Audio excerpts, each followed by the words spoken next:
Hello friends, मैंने आपको वैदिक काल में बता दिया था। 2 क्लास वैदिक काल का हो गया है। आप लोग जाकर 2 क्लास देख सकते हैं, ठीक है।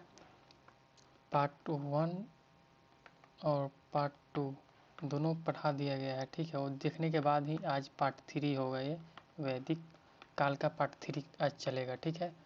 तो पहले पार्ट 1 प्लस पार्ट 2 देखिएगा, तभी पार्ट 3 समझ में आएगा, ठीक है। आज वैदिक काल को समाप्त कर दिया जाएगा। देखिए, वैदिक काल को समानतः हम 1500 BC से कितना BC 1500 से 1000 BC रखते हैं, ठीक है। इस पीरियड को हम ऋग्वैदिक काल कहते हैं।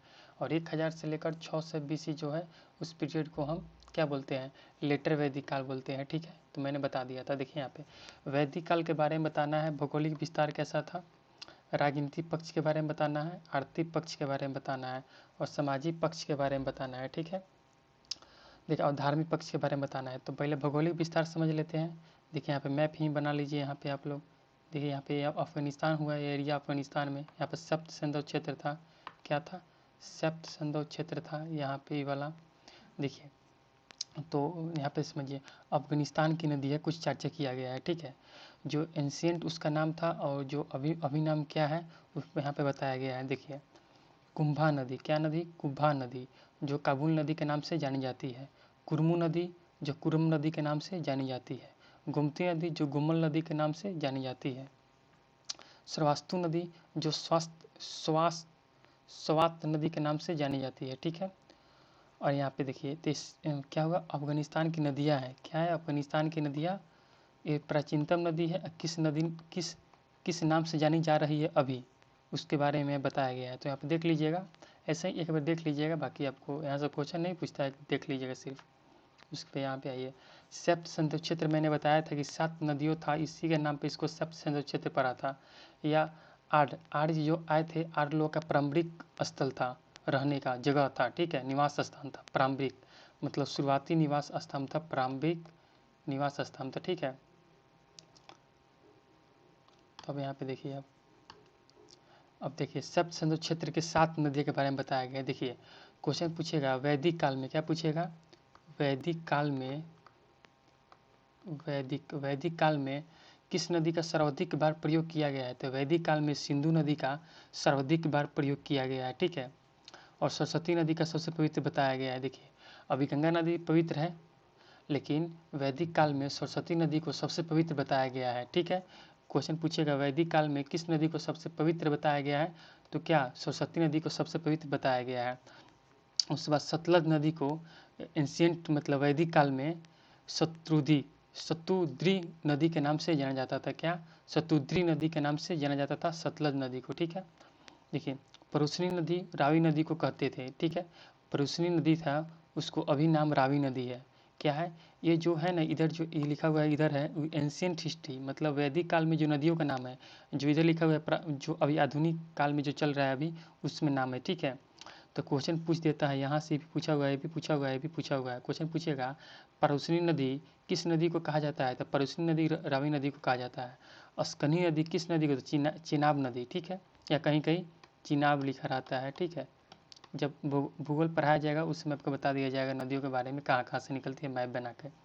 और सस्ता नदी, उसको झेलम नदी को बताया गया है, ठीक है। और बिपाशा से याद रखिएगा, बिपाशा, ये बिपाशा नदी किस नदी को? तो ब्यास नदी को, ठीक है, ब्यास नदी को कहा गया है। तो सप्त क्षेत्र के 7 नदियाँ हैं, उसको याद रखिएगा। और अफगानिस्तान की 4 नदियाँ हैं, उसको याद रखिएगा, ठीक है। अब यहाँ पे आइए, क्वेश्चन पूछेगा कि वैदिक काल में, क्या पूछेगा, वैदिक काल में किस नदी को कितने बार चर्चा किया गया है? तो वैदिक काल में गंगा नदी को 1 बार चर्चा किया गया है, ठीक है। और यमुना नदी को 3 बार चर्चा किया गया है। वैदिक काल में गंगा नदी को 1 बार और यमुना नदी को 3 बार चर्चा किया गया है, ठीक है। आप यहाँ पर सुनिए, यहाँ पर यह पर्वत मतलब कहाँ तक सीमा बनाती थी? देखिए, तो पश्चिमी हिमालय तक, और एक चोटी था मुजवंत चोटी, ठीक है। उस चोटी में यहाँ पे जो सोमरस है ना, सोमरस मतलब देवताओं के लिए उपयोग होता था, ठीक है, उन देवताओं के लिए उपयोग होता था। तो उस किस पूछेगा सोमरस किस देवता के लिए उपयोग होता था? तो सोमरस देवता इंद्र देवता के लिए सोमरस मिलता था। क्या मिलता था? सोमरस मिलता था उस पहाड़ी, उस चोटी पे, ठीक है, इतना याद रखिएगा। अब क्वेश्चन पूछेगा वैदिक काल की सीमा, मतलब वैदिक काल की सीमा कहाँ तक थी? देखिए यहाँ पे मैप बनाते हैं, 1 मिनट आप हो जाइए। देखिए यहाँ पे हो गया, देखिए यहाँ पे ये तो आपका हो गया यहाँ से गंडक इधर, देखिए तो सीमा देखिए यहाँ पे तो गंडक नदी को सादनीरा नदी के नाम से जाना जाता था, ठीक है। गंडक नदी को सादनीरा नदी, ठीक है। और रेवा को नर्मदा नदी, सतपथ ब्राह्मण में रेवा को नर्मदा नदी के नाम से जाना जाता है, ठीक है। और ये गंगा यमुना दोआब, यहीं पे ना गंगा यमुना दोआब था, यहाँ पे गंगा यमुना दोआब था यहाँ पे, ठीक है। तो देखिए तो सीमा कहाँ तक हो गया, ये तो क्या हो गया यहाँ पे गंडक नदी हो गई यहाँ पे, ठीक है। गंडक नदी तक हो गया, उसी यहाँ तक सीमा हो गया। अब पर्वत तक पूर्वी क्या था ये पूर्वी पर्वत, सॉरी देखिए यहाँ पे क्या हो जा रहा है बार बार। चलिए यहाँ पे देखिए पर्वत पूर्वी हिमालय, क्या पूर्वी हिमालय तक। और विंध्याचल मतलब होगा एमपी में विंध्याचल पर्वत है वहाँ तक, कुछ एमपी यहाँ है ना, एमपी यहाँ तक भी इनका तो वैदिक काल लोग यहाँ पर रहते थे, ठीक है। तो वही सीमा बताया गया है। तो जैसे इतना पूछता है कि वैदिक काल की सीमा किस नदी तक, तो गंडक नदी, ठीक है। गंडक नदी को सदन्य नदी के रूप में जाना जाता है, ठीक है।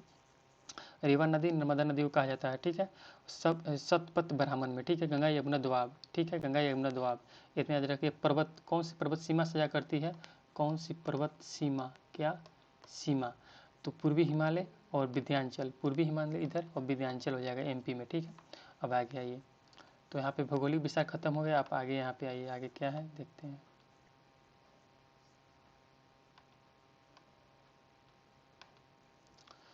देखिए आगे देखिए, वैदिक काल के राजनीति पक्ष कैसा था। राजनीतिक मतलब प्रशासनिक इकाई कहता था। ऋग वैदिक में कैसा था और लेटर वैदिक। देखिए वैदिक काल को दो भाग में बांटा गया है ना, यहाँ पे इसको तो ऋग वैदिक बोलते हैं, इसको क्या बोलते हैं, लेटर वैदिक बोलते हैं। तो ऋग वैदिक में क्या था और लेटर वैदिक में क्या था, ठीक है। तो यहाँ पर सुनिए ऋग वैदिक काल में क्या था। देखिए तो ऋग वैदिक काल में जो प्रशासन था, इससे माना छोटा सा ही गांव है, इसको बोला जाता था जन, क्या बोला जाता था इसको, जन, ठीक है, या कबीला बोला जाता था, ठीक है, ऋग वैदिक काल में। लेकिन यही जन बड़ा होकर क्या बन गया, जनपद हो गया, क्या हो गया, जनपद। और यही जनपद बड़ा होकर क्या बन जाएगा, महाजनपद। तो कितने महाजनपद था, 16। ये बाद में आएगा तो बाद में पढ़ा दिया जाएगा, ठीक है। अभी याद रखिएगा ऋग वैदिक काल में जन था, क्या था, जन, उसी को कबीला बोलते थे, ठीक है। और लेटर वैदिक काल, क्या लेटर वैदिक काल में यही बड़ा होकर हो जाता है जनपद, ठीक है। अब यहाँ पे सुनिए, जो जन था ना, जन का जो मुखिया था उसको जनस्य गोपा, क्या बोलते थे, जनस्य गोपा, ठीक है। जनस्य गोपा में था सभा और समिति। सभा जो अभी राज्यसभा है उसी तरह सेम टू सेम सभा था, और लोकसभा जो अभी लोकसभा है सेम समिति तक काम करता था, ठीक है। और गणस्य गोपा उसको बोलते थे। और जो उसके आगे होता था 20, क्या होता था 20, तो 20 को 20पति बोलते थे। और ग्राम के मुखिया को ग्रामसी बोलते थे। और गृह मतलब खुद मेरा घर के अंदर, मेरे घर के मुखिया को क्या बोलते हैं, तो उसको गृहपति बोलते थे।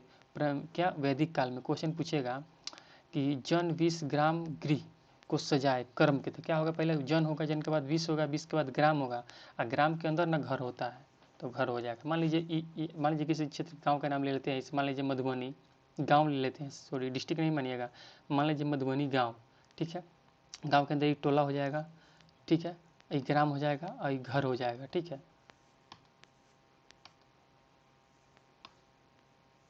अब आ गया यहाँ पे हो गया, आप देखिए जनपद में जो है, जो जनपद यहाँ पे था, जनपद में देखिए 12 हो गया जनपद, तो उसमें शक्तिशाली हो गया, क्या हो गया, जब 12 ही हो जाएगा तो शक्तिशाली होगा, तो शक्तिशाली में मंत्री परिषद आ जाएंगे। और 12 रत्नीन, क्या 12 रत्नीन आ जाएंगे, क्या आ जाएंगे, 12 रत्नीन आ जाएंगे, क्या आ जाएंगे, 12 रत्नीन आ जाएंगे, क्या आ जाएंगे, 12 रत्नीन आ जाएंगे, ठीक है। अब यहाँ पे आइए, देखिए जो पहले का जो था ना उपाधि धारण करते थे, पहले का जो राजा थे उपाधि धारण करते थे, विराट की उपाधि धारण करते थे, सम्राट की उपाधि, और भोज और स्वराट के, ठीक है। तो देखिए यहाँ पे क्वेश्चन पूछेगा, महापदमन नंद, महापदमन नंद ने क्या चीज़ की उपाधि धारण किए थे, तो एकराट की, क्या चीज़ की उपाधि धारण किए थे, एकराट, क्या एकराट, क्या चीज़ की उपाधि, एकराट की उपाधि धारण किए थे। बस इतना याद रखना है कि महापदम नंद क्या चीज़ की उपाधि धारण किए थे, तो एकराट की उपाधि धारण किए थे, क्या चीज़ की उपाधि धारण किए थे, एकराट की उपाधि धारण किए थे। अब यहाँ पे देखिए, यहाँ पे उपनिषदों में वर्णन, देखिए ये क्षेत्र है या नगर बोल सकते हैं, ठीक है।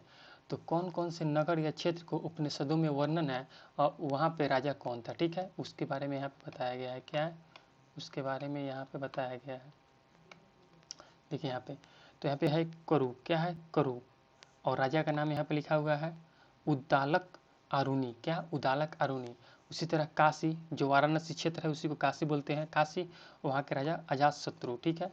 और केकय, क्या केकय, वहाँ के राजा अश्वपति। विदेह, विदेह के राजा राजा जनक।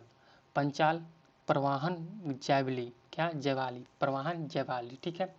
और देखिए यहाँ पे अथर्ववेद में राजा परीक्षित का उल्लेख मिलता है, क्या मिलता है, अथर्ववेद में राजा परीक्षित का उल्लेख यानी कि मृत्यु लोक के बारे में जानकारी मिलता है। क्वेश्चन पूछेगा कि अथर्ववेद में किस राजा परीक्षित का उल्लेख मिलता है, तो राजा परीक्षित का उल्लेख मिलता है मृत्यु लोक के बारे में बताया गया है वहाँ पे, ठीक है।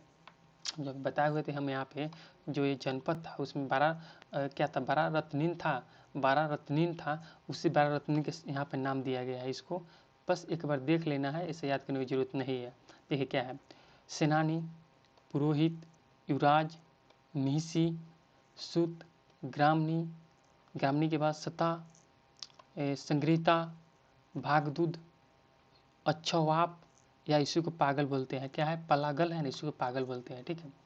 तो यहाँ पे याद रखेंगे 12 रत्नीन, क्या 12 रत्नीन, ठीक है।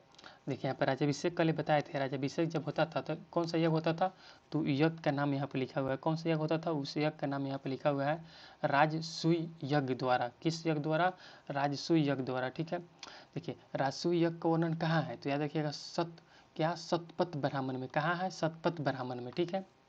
और रत्नीनों का समर्थन, वही जो 12 रत्नीन है ना, इनका भी समर्थन मिला है, राजाभिषेक में इनका भी समर्थन मिलता था, ठीक है। अब यहाँ पे आइए, सेना एवं स्वरूप, वैदिक काल के सेना और स्वरूप कैसा था, देखिए यहाँ पर समझना पड़ेगा। देखिए मान लीजिए कि एक यहाँ टोला हो गया, एक यहाँ टोला, मान लीजिए टोला टी हो गया, एक टोला पी हो गया, ठीक है।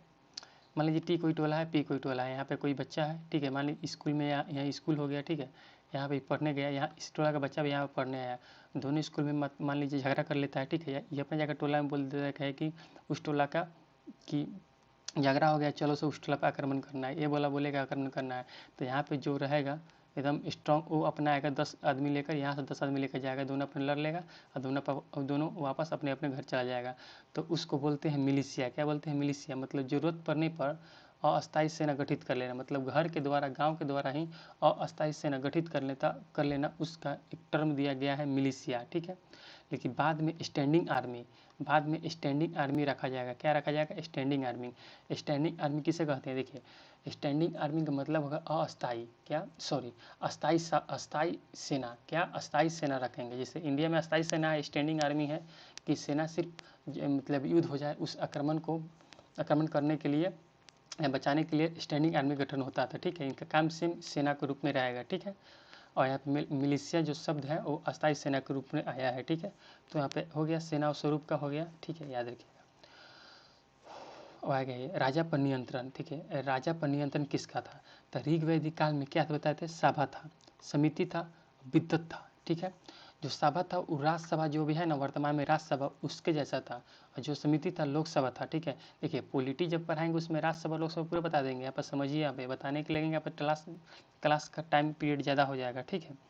देखिए ऋग्वैदिक काल में सभा था, समिति था, विद्वत था, ठीक है, जो राजा को सलाह देता था, ठीक है, या राजा पर नियंत्रण रखता था, ठीक है। और देखिए यहाँ पे लेटर वैदिक, एल भी लिखा हुआ है ना, एल भी के लेटर वैदिक, यानी किसी को उत्तर वैदिक काल बोलते हैं, यानी कि लोहा का जब खोज हो गया 1000 ईस्वी में, उसके बाद के काल को लेटर वैदिक काल या उत्तर वैदिक काल बोलते हैं, वही एल भी लिखा हुआ है शॉर्टकट में। अगर आप लोग को समझ में नहीं आएगा तो आप लोग नीचे डिस्क्रिप्शन में LP एकेडमी का ईमेल आईडी दिया गया है, उस पर आप लोग मैसेज कर सकते हैं, ठीक है। अब आगे सुनिए, LV में मतलब लेटर वैदिक काल में सभा रहेगा, समिति भी रहेगा, लेकिन जो विद्वत है उसको हटा दिया जाएगा, उसको नहीं रखा जाएगा, ठीक है, इतना याद रख लीजिएगा। आगे चलिए, देखिए आय का स्रोत क्या है, पूछेगा वैदिक काल में आय का मुख्य स्रोत क्या था, वैदिक काल क्या था, वैदिक काल में आय का मुख्य स्रोत क्या, देखिए यहाँ पर कराधान टैक्स व्यवस्था था, क्या था, टैक्स, यानी टैक्स बलि के रूप में लिया जाता था, क्या लिया जाता था, टैक्स बलि के रूप में लिया जाता था, उसी को टैक्स सिस्टम बोलते हैं। इसको टैक्स सिस्टम नहीं बोल सकते हैं क्योंकि टैक्स में होता है तो बदकारी होता है ना, तो यहाँ पे बदकारी नहीं था, अगर आपका मन है तो टैक्स दीजिए, नहीं मन है तो नहीं दीजिए, लेकिन बलि के शब्द के द्वारा लिया जाता था, ठीक है। अब आगे आइए,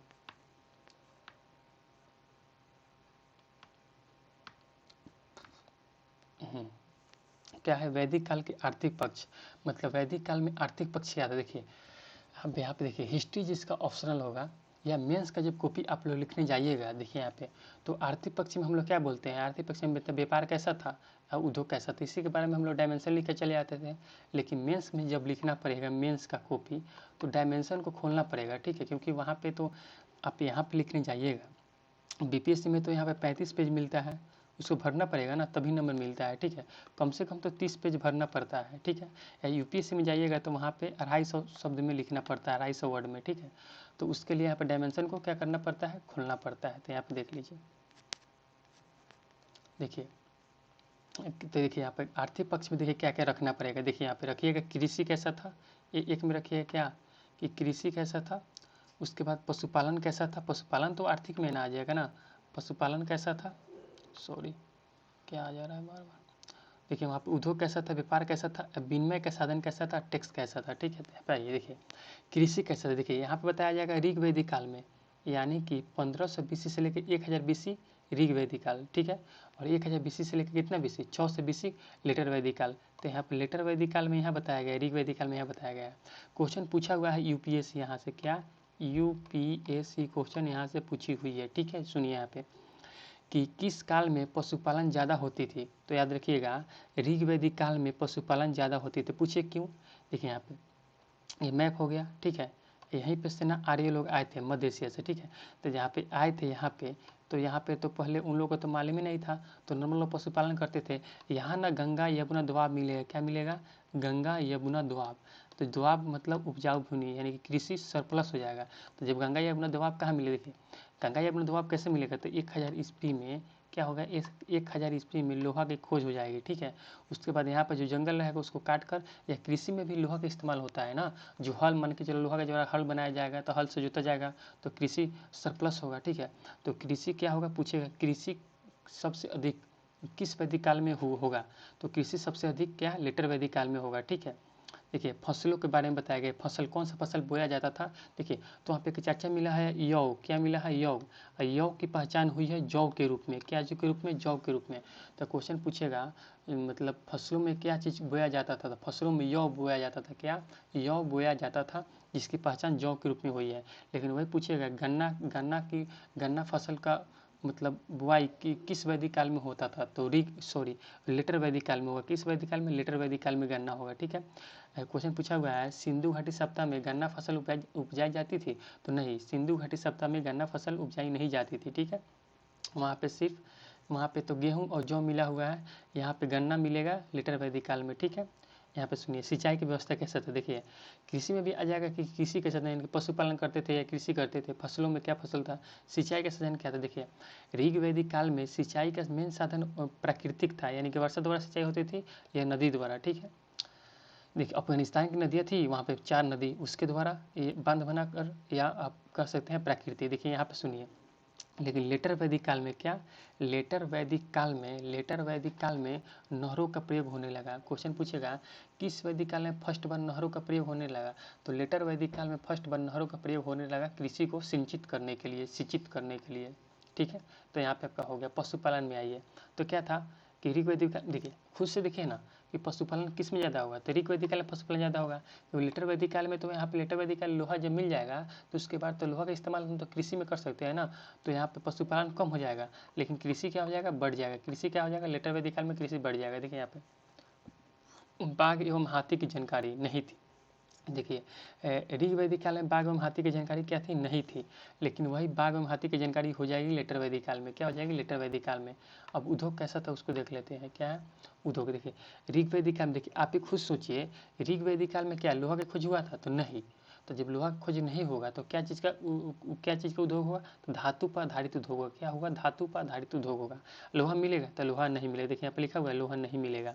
देखिए लोहा की खोज तो या लोहा मिला 1000 BC में, तो उसके बाद न लेटर वैदिक काल में लोहा का प्रयोग होगा, लेटर वैदिक काल में लोहा का उद्योग होगा या लोहा का प्रयोग होगा, ठीक है। यहाँ पे आइए, देखिए ऋग वैदिक काल में सोना चांदी मिला था, ठीक है।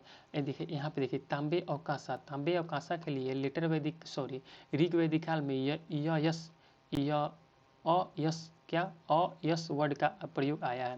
क्वेश्चन पूछेगा किस वैदिक काल में अयस वर्ड आया है, तो ऋग वैदिक काल में अयस वर्ड आया है, किसके लिए आया है? तो तांबा और कांसा के लिए आया है, ठीक है। वही यहाँ पे देखिए क्वेश्चन पूछेगा कि लोहित अयस किसके लिए प्रयोग हुआ है? तो लोहित अयस प्रयुक्त हुआ है तांबे और कांसा के लिए, किस काल में? तो लेटर वैदिक काल। किस काल में? लेटर वैदिक काल में, ठीक है। यहाँ पे याद रखिएगा। अब यहाँ पे आइए, व्यापार कैसा था देखिए। तो ऋग वैदिक काल में ऐसे जानकारी नहीं मिला है, व्यापार नहीं होता था, लेकिन बहुत सारे विद्वान बोले हैं कि व्यापार होता था, लेकिन अभी कोई साक्ष्य नहीं मिला है कि व्यापार होता था। तो याद रखिएगा कि ऋग वैदिक काल लेटर वैदिक काल में व्यापार नहीं होता था, मानता है इतना याद रखिएगा, ठीक है। आगे आइए, विनिमय का साधन, जैसे अभी विनिमय का साधन क्या है? अभी आपका विनिमय का साधन क्या है? तभी आपका विनिमय का साधन मुद्रा है वर्तमान में, देखिए। तो उस समय में ऋग वैदिक काल में विनिमय का साधन क्या था? देखिए, तो ऋग वैदिक काल में मुद्रा का प्रयोग नहीं हुआ था, ठीक है। तो वहाँ पे याद रखिएगा ऋग वैदिक काल में मुद्रा का प्रयोग नहीं हुआ था, देखिए। अब विनिमय का साधन कुछ करना पड़ेगा ना। मान लीजिए किसी के पास गेहूँ है, किसी के पास चावल है। तो मान लीजिए गेहूँ मेरे पास सरप्लस है, चावल मेरे पास नहीं है, तो हम जाके चावल खरीदेंगे ना, तो कुछ उनको देंगे तब ना वो मुझे चावल देंगे, ठीक है। तो वैसे देखिएगा, तो उस ऋग वैदिक काल में विनिमय का साधन था गाय। गाय हम लोग दे देते थे और लोग उसके बदले दूसरा कुछ वस्तु हम ले लेते थे। या स्वर्ण का ढेर, क्या मैंने स्वर्ण यानी कि चांदी, यानी कि इसको एक टर्म के रूप में प्रयोग दिखे। एंशियंट हिस्ट्री में टर्म क्वेश्चन पूछता है कि निष्क किसके लिए प्रयोग हुआ है? तो निष्क स्वर्ण का ढेर के लिए प्रयुक्त हुआ है, जो विनिमय का साधन था ऋग वैदिक काल में। अब यहाँ पे ये देखिए, लेटर वैदिक काल में भी मुद्रा कोई प्रयोग नहीं हुआ है। देखिए, लेटर वैदिक काल में विनिमय के साधन के रूप में गले के हार, क्या मान लीजिए कोई वस्तु हो गया, इस गला हो गया, गले का हार, क्या इस गले का हार का प्रयोग होता था? क्या होता था? गले के हार का उपयोग होता था विनिमय के साधन के लिए लेटर वैदिक काल में, ठीक है। देखिए, वैदिक काल को तो देखिए यहाँ पे क्या हो जाएगा, ये आपका हो जाएगा ईयरली, क्या हो जाएगा? ऋग्वेद, ठीक है। यहाँ पे लेटर वेद, यहीं पे ना 1000 में लोहा मिल गया था, तो यहीं से आप लोग याद रखिएगा, ठीक है। लेटर वैदिक काल और ऋग्वैदिक काल, ठीक है, यहाँ से याद रखिएगा भाई। आइए देखिए, उपहार के रूप में या उपहार कर सकते हैं या टैक्स कर सकते हैं। टैक्स इसलिए नहीं कर सकते हैं क्योंकि टैक्स बदकारी होता है। जैसे इंडिया में देख लीजिए, अगर टैक्स लग जाएगा तो आपको टैक्स देना पड़ेगा ना, नहीं तो आप मतलब टैक्स आपको देना पड़ेगा, ठीक है। देखिए, तो ऋग वैदिक काल में तो उपहार के रूप में बलि, बता दें नहीं, बलि इस समझिएगा टैक्स वाला, ठीक है, बलि का प्रयोग होता था। लेकिन लेटर वैदिक काल में ऐसा कुछ साक्ष्य नहीं मिला है, क्या मिला है? ऐसा कुछ साक्ष्य नहीं मिला है, ठीक है। अब आगे आइए, अब धार्मिक पक्ष का है, जैसे फिर आपको मेंस के लिए चर्चा कर देते हैं, मेंस से फिर धार्मिक पक्ष के लिए आएगा। तो देखिए, धार्मिक पक्ष वैदिक काल में, ठीक है। देखिए, तो देवी देवता का पूजा कैसा होता था, या मूर्ति पूजा होता था कि नहीं होता था? उपासना की रीति क्या था? उपासना का उद्देश्य क्या था? देखिए यहाँ पे देवी देवताओं की बात देखिए ऋग वैदिक काल में, तो समझिए। देखिए, ऋग वैदिक काल के जो लोग थे, अब यहीं पे अफगानिस्तान ऋग वैदिक काल, सप्त संदव से ऋग वैदिक काल यहीं से ना आए थे, ऋग वैदिक काल, ठीक है। यहाँ पे देखिए, यहाँ पे ये देखिए सप्त संदव क्षेत्र, देखिए, तो प्राकृतिक शक्तियों से वो लोग ढक जाएंगे। जैसे मान लीजिए कि यहाँ पे सूर्य है, ठीक है, सूर्य में प्रकाश बहुत ज़्यादा दे दिए, ठीक है, प्रकाश बहुत ज़्यादा हो गया, ठीक है, तो लोग ढक जाएंगे, तो सूर्य भगवान की पूजा करने लगेंगे, ठीक है। मान लीजिए मानसून आया, खूब जगह हवा आ गया, तो लोग उनका पूजा करने का लगेंगे, मानसून का। या वर्षा हो गया तो वर्षा इंद्र भगवान की पूजा करने लगेंगे, अगर वर्षा हो जाएगा तो, ठीक है। इस तरह प्राकृतिक शक्तियों का पूजा वो लोग करने रहेंगे ऋग वैदिक काल में, ठीक है, उपासना करने, ठीक है। और उन्हीं का मानवीकरण कर देंगे। मानवीकरण का मतलब है खुद मतलब सोच लेंगे कि इंद्र भगवान ऐसा ऐसा होते हैं, तो उनका रूप बना देंगे, या शंकर जी जो है उनका रूप बना देंगे, ठीक है। इस तरह रूप बनाकर उसका मूर्ति पूजा करने लगेंगे, या बहुत सारे भगवान की पूजा करेंगे। उसी को लिखा हुआ है यहाँ पे बहुदेवाद, क्या बहुदेवाद। क्वेश्चन पूछा हुआ है, जाके क्वेश्चन बनाना पड़ेगा ना, तभी समझ में आएगा। देखिए यहाँ पे इंद्र देवता, क्या है? इंद्र देवता, इंद्र देवता के लिए 250 सूत्र समर्पित है। जो मंडल बताए थे ना, मंडल, उसमें सूत्र बताए थे, 10 मंडल था। वो लोग जाके देखिएगा, फर्स्ट मंडल और 10वां मंडल बाद में जोड़ा गया था। 2 से लेकर फिर 7 तक उस मतलब प्राचीनतम था, वो मंडल जाकर देखिएगा, ठीक है, उसी में बताया गया है। देखिए, इंद्र देवता को 250 सूत्र समर्पित है, ठीक है, और उनको समपा, क्या समपा प्रयोग होता है, ठीक है। और अग्नि के लिए 200 सूत्र, ठीक है। और अग्नि को मनुष्य के बीच मध्यस्थ का काम करते हैं। इसे अग्नि, जैसे अग्नि नहीं रहेगा तो कर्म कर सकते हैं, अगर अग्नि नहीं मतलब आग नहीं रहेगा तो खाना नहीं बनेगा, और खाना नहीं बनेगा तो क्या होगा, आप लोग कुछ बता सकते हैं कमेंट में, ठीक है। अब आ गया ये वरुण। वरुण भगवान के बीच चर्चा है। देखिए, वरुण को ऋत श गोपा भी कहा जाता था। क्या कहा जाता था? वरुण को ऋत श गोपा भी कहा जाता था। देखिए, ऋत मैंने क्या होता है कि ब्रह्मांड को सुचारू रूप से चलाने के लिए, ऋत मतलब होता है ब्रह्मांड को सुचारू रूप से चलाने के लिए, क्या ब्रह्मांड को सुचारू रूप से चलाने के लिए ऋत, देखिए उनका संरक्षण था, रीत का संरक्षण कौन कौन थे, तो वरुण थे। कौन थे, वरुण थे। ठीक है, देखिए यहाँ पे ब्रह्मांड को सुचारू रूप से चलाने के लिए प्राकृतिक व्यवस्था क्या था, नैतिक व्यवस्था क्या था। ठीक है, तो नैतिक व्यवस्था में आपका आ जाएगा धर्म। देखिए धर्म आप लोग क्या समझते हैं, धर्म मतलब होता है ड्यूटी। क्या होता है, ड्यूटी। ड्यूटी मतलब कर्तव्य। आपका कर्तव्य क्या है, क्या है आपका कर्तव्य क्या है। ठीक है, ये हो गया आपका यहाँ पे।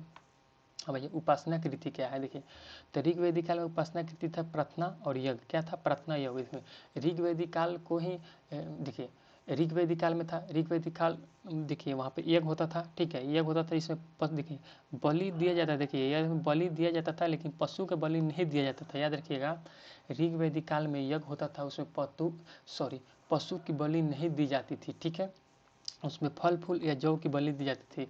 वही यहाँ पे लेटर वैदिक काल में आ जाएगा, उत्तर वैदिक काल में पशु की बलि दिया जाना चालू हो गया। ठीक है, यहाँ पे देखिए इलौकिक, देखिए इसका उद्देश्य था इलौकिक, इनका उद्देश्य था परलौकिक। परलौकिक मतलब होता है कि देखिए रियल में तो ईश्वर ऐसा नहीं चाहते हैं, लेकिन हम लोग मान लेते हैं कि ईश्वर ऐसा चाहते हैं। ठीक है, उसी को परलौकिक बोलते हैं। ठीक है, रियल में ईश्वर नहीं चाहते हैं, लेकिन हम लोग मान लेते हैं कि ईश्वर ऐसा चाहते हैं। ठीक है, अब सामाजिक जीवन सुनिए। देखिए सामाजिक जीवन में क्या है, मतलब वर्ण व्यवस्था कैसा है, जाति सिस्टम कैसा है। देखिए यहाँ पे तो वर्ण व्यवस्था बताए थे, पुरुष पर बताए थे ना, विराट, विराट के बाहु से क्या निकला हुआ है, ब्राह्मण, क्षत्रिय, वैश्य, शूद्र बताए थे। देखिए उसी को वर्ण व्यवस्था। तो ऋग्वेदिक काल में वर्ण व्यवस्था कायम था। ठीक है, लेकिन फ्लेक्सिबल था। ठीक है, और देखिए जो बाद में लेटर वैदिक काल में कठोर हो जाएगा। क्या हो जाएगा, लेटर वैदिक काल में कठोर हो जाएगा। देखिए अब यहाँ पे सबसे इंपॉर्टेंट क्वेश्चन है, तो क्वेश्चन पूछा हुआ है कि किस काल में महिलाओं को सबसे बेहतर है, सबसे बेस्ट स्थिति में थी। तो ऋग्वेदिक काल में महिलाएं सबसे बेस्ट स्थिति में थी। ऐसा क्यों, क्योंकि ऋग्वेदिक काल में मिला हुआ है कि न्यूनतम उम्र कि गर्ल्स का न्यूनतम उम्र शादी करने का 16 वर्ष था। कितना था, 16 वर्ष था। जो अभी मान लीजिए अभी क्या चल रहा है, 2021 साल से अभी गर्ल्स कितना है, 18 है, मतलब 2 ईयर्स में बढ़ा है।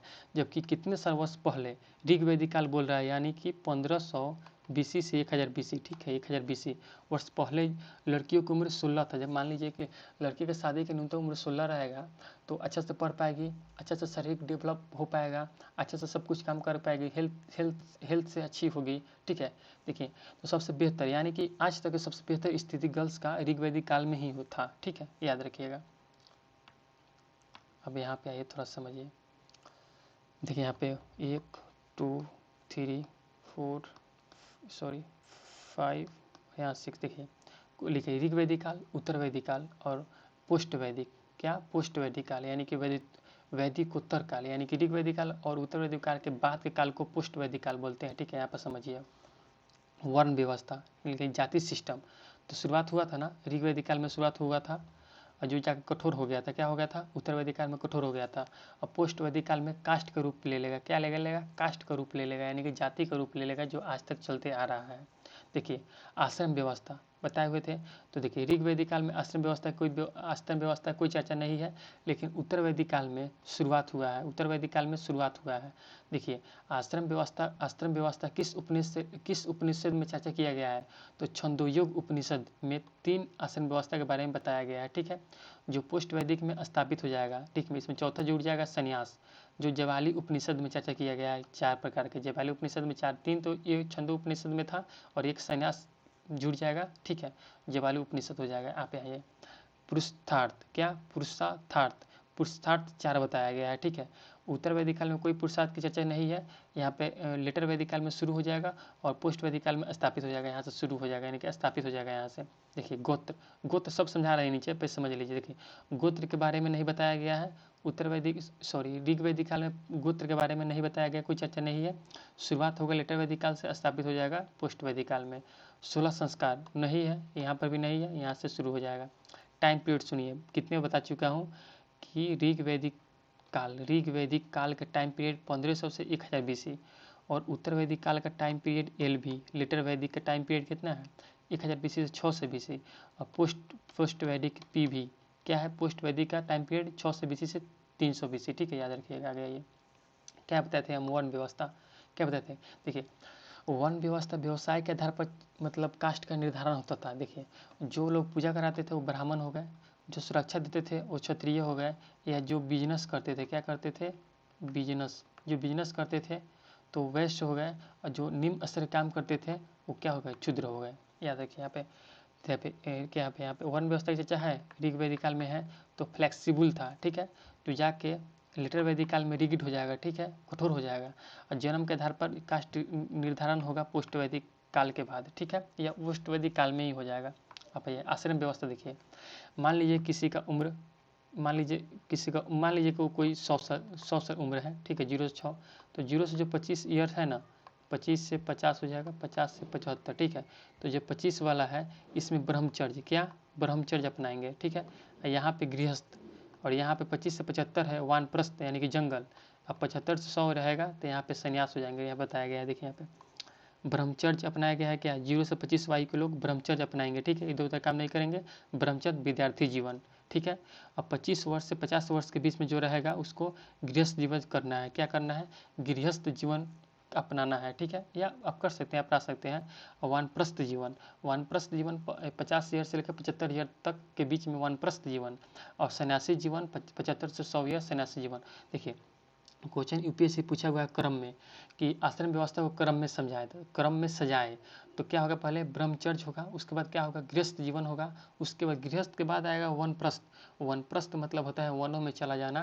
देखिए वन में जो लोग चले जाएंगे तो कनेक्ट रहेंगे, घर से कनेक्ट रहेंगे पूरी, मतलब वो लाइन नहीं टूट पाएगी, ठीक है। लेकिन जब संन्यास हो जाएंगे तो घर से मोह माया सब छोड़ देंगे, ठीक है, उसी को बताया गया आश्रम व्यवस्था, ठीक है, यहाँ पे याद रखिएगा।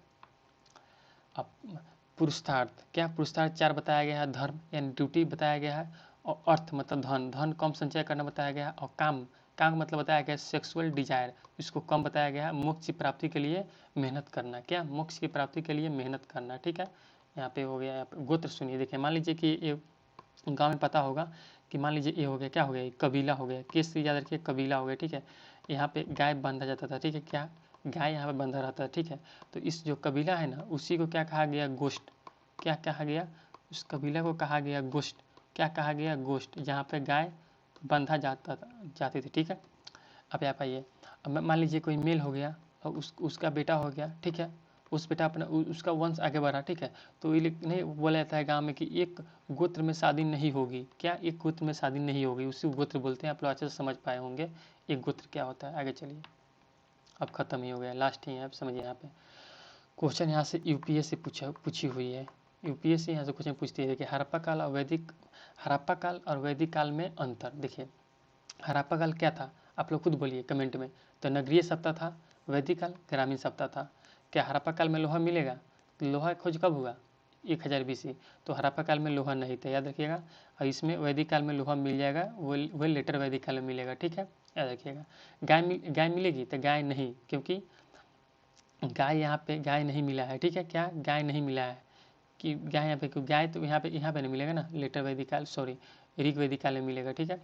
और घोड़ा, क्या घोड़ा का साक्ष्य मिला है लेकिन कम मिला है, लेकिन जो जाकर लेटर वैदिक काल में, सॉरी वैदिक काल में ज़्यादा मिलेगा, वैदिक काल में ज़्यादा मिलेगा। मूर्ति पूजा होगा तो सिंधु घाटी सप्ताह में इंदू वैली सिविलाइजेशन में मूर्ति पूजा होगा, लेकिन यहाँ पे मूर्ति पूजा नहीं होगा, याद रखिएगा।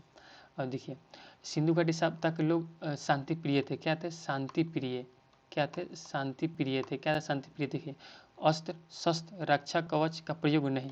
देखिए सिंधु घाटी सप्ताह के लोग शांति प्रिय थे, तो अस्त्र शस्त्र का प्रयोग नहीं करते थे, लेकिन वही अस्त्र शस्त्र का प्रयोग यहाँ पे वैदिक काल में होगा, ठीक है। देखिए बाघ एवं हाथी से परिचित थे, कि सिंधु सप्ताह के लोग बाघ एवं हाथी से क्या थे, मतलब वहाँ पे बाघ हाथी मिलता था, ठीक है, साक्ष्य मिला हुआ है। देखिए 100% तो नहीं कर सकते हैं, साक्ष्य मिला है, पुरातात्विक आधार पर बताया गया है, ठीक है, क्योंकि अभी तक उसकी लिपि को पढ़ा नहीं जा सका है सिंधु घाटी सप्ताह का, ठीक है। और यहाँ पे बाघ एवं हाथी नहीं मिली है, ठीक है, नहीं मिला है, सॉरी नहीं मिला है भैया। सिंधु घाटी सप्ताह के समाज कैसा था, तो मातृसत्तात्मक था। और वैदिक काल के समाज कैसा था, तो पितृ सत्तात्मक था, मतलब पिता वाला था, पिता प्रधान थे, ठीक है। देखिए यहाँ पे यज्ञ एवं अग्निवेद, देखिए सिंधु घाटी सप्ताह में यज्ञ अग्निवेद बहुत कम मिला है, लेकिन वही वैदिक सप्ताह में ज़्यादा मिलेगा। बताया थे ना कि यहाँ पे बलि के रूप में फल फूल इत्यादि दिया जाता था ऋग्वेदिक काल में, वही लेटर वैदिक काल में पशु बलि चढ़ाना शुरू हो गया, ठीक है, चढ़ना शुरू हो गया। देखिए लेखन कला, सिंधु घाटी सप्ताह में लेखन कला था, लेकिन यहाँ पे वैदिक काल में लेखन कला नहीं था। देखिए यहाँ के पक्की ईंटें होती थी, पक्की ईंटें के मकानें होती थी, ठीक है। यहाँ पे पक्की ईंटें मिट्टी लकड़ी के बांस के मकानें मिली हुई है, ठीक है, क्योंकि ये नगरीय सत्ता थी। देखिए गांव में अभी भी जाइएगा आप लोग तो वहाँ पे पूरी मकान नहीं होता है, अभी तो बन गया है लेकिन पहले की बात बोल रहे हैं, ठीक है। तो आज आपका क्या हो गया, वैदिक काल आपका पूरा समाप्त हो गया। क्या हो गया, वैदिक काल एंड हो गया। देखिए वैदिक काल में 3 वीडियो गया है, वीडियो 1, 2 और 3, ठीक है। आप लोग जाकर पहले फर्स्ट सेकेंड थर्ड देखिए। PDF भी आपको टेलीग्राम पर चला गया है क्या, LP एकेडमी टेलीग्राम और प्लस व्हाट्सएप ग्रुप का लिंक भी दिया रहता है डिस्क्रिप्शन में। अगर आप लोग को अच्छा लगे तो लाइक शेयर क्या करें, लाइक और शेयर करें, कमेंट करें, ठीक है। ओके, धन्यवाद, थैंक यू सो मच।